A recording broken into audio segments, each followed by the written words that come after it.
कि आपको कुछ ऐसे तरीके पता चले जिससे आप जीवन को बहुत ही अच्छे ढंग से जी सके, तो ये 17 अध्याय आप सभी के लिए बहुत ही महत्वपूर्ण है। तो चलिए इस चाणक्य नीति की शुरुआत करते हैं। आचार्य चाणक्य के जीवन की एक प्रारंभिक घटना से उनके चरित्र का बहुत सुंदर खुलासा होता है। एक बार वे अपने शिष्यों के साथ तक्षशिला से मगध की ओर आ रहे थे। मगध का राजा महानंद उनसे द्वेष रखता था। वह एक बार भरी सभा में चाणक्य का अपमान कर चुका था। तभी से उन्होंने संकल्प लिया था कि वे मगध के सम्राट महानंद को पद से नीचे उतार कर ही अपनी शिखा में गांठ बांधेंगे। इसके लिए वे अपने सर्वाधिक प्रिय शिष्य चंद्रगुप्त को तैयार कर रहे थे। मगध पहुंचने के लिए वे सीधे मार्ग से ना जाकर एक अन्य उबड़ खाबड़ मार्ग से अपना सफर तय कर रहे थे। उस मार्ग में कांटे बहुत थे। तभी उनके पैरों में एक कांटा चुभ गया। वे क्रोध से भर उठे। तत्काल उन्होंने अपने शिष्यों से कहा, उखाड़ फेंको इन नागफनों को, एक भी शेष नहीं रहना चाहिए। उन्होंने तब उन कांटों को ही नहीं उखाड़ा, उन कांटों के वृक्षों की जड़ों में मही डाल दिया ताकि वे दोबारा न उग सके। इस प्रकार वे अपने शत्रु का समूल नाश करने पर ही विश्वास करते थे। वे दूसरों के बनाए गए मार्ग पर चलने में कभी भी विश्वास नहीं करते थे।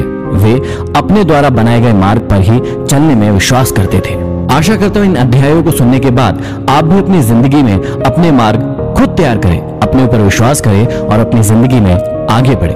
तो चलिए प्रारंभ करते हैं। प्रथम अध्याय में श्री चाणक्य श्री विष्णु भगवान को नमन करते हुए समझाते हैं कि राजनीति में कभी कभी कुछ कर्म ऐसे दिखाई पड़ते हैं जिन्हें देखकर सोचना पड़ता है कि यह उचित हुआ या अनुचित, परंतु जिस अनीतिकारी से भी जन कल्याण होता हो अथवा धर्म का पक्ष प्रबल होता हो तो उस अनैतिक कार्य को भी नीति सम्मत ही माना जाएगा। उदाहरण के रूप में महाभारत के युद्ध में युधिष्ठिर द्वारा अश्वत्थामा की मृत्यु का उद्घोष करना यद्यपि नीति विरुद्ध था, पर नीति कुशल योगीराज कृष्ण ने इसे उचित माना था, क्योंकि वे गुरु द्रोणाचार्य के विकट संहार से अपनी सेना को बचाना चाहते थे। आगे चाणक्य समझाते हैं कि मूर्ख छात्रों को पढ़ाने से, दुष्ट स्त्री के पालन पोषण से और दुखियों के साथ संबंध रखने से बुद्धिमान व्यक्ति भी दुखी होता है।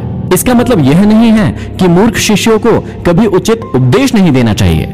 समझाने का तात्पर्य यह है कि पतित आचरण वाली स्त्री की संगति करना तथा दुखी मनुष्यों के साथ समागम करने से विद्वान तथा भले व्यक्ति को दुख ही उठाना पड़ता है। वास्तव में शिक्षा उसी इंसान को दी जानी चाहिए जो सुपात्र हो। जो व्यक्ति बताई गई बातों को ना समझे उसे परामर्श देने से कोई लाभ नहीं है। मूर्ख व्यक्ति को शिक्षा देकर अपना समय ही नष्ट किया जाता है।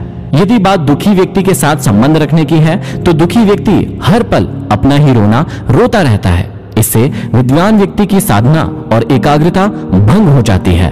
आगे श्री चाणक्य हमें समझाते हैं कि दुष्ट स्त्री, छल करने वाला मित्र, पलटकर तीखा जवाब देने वाला नौकर तथा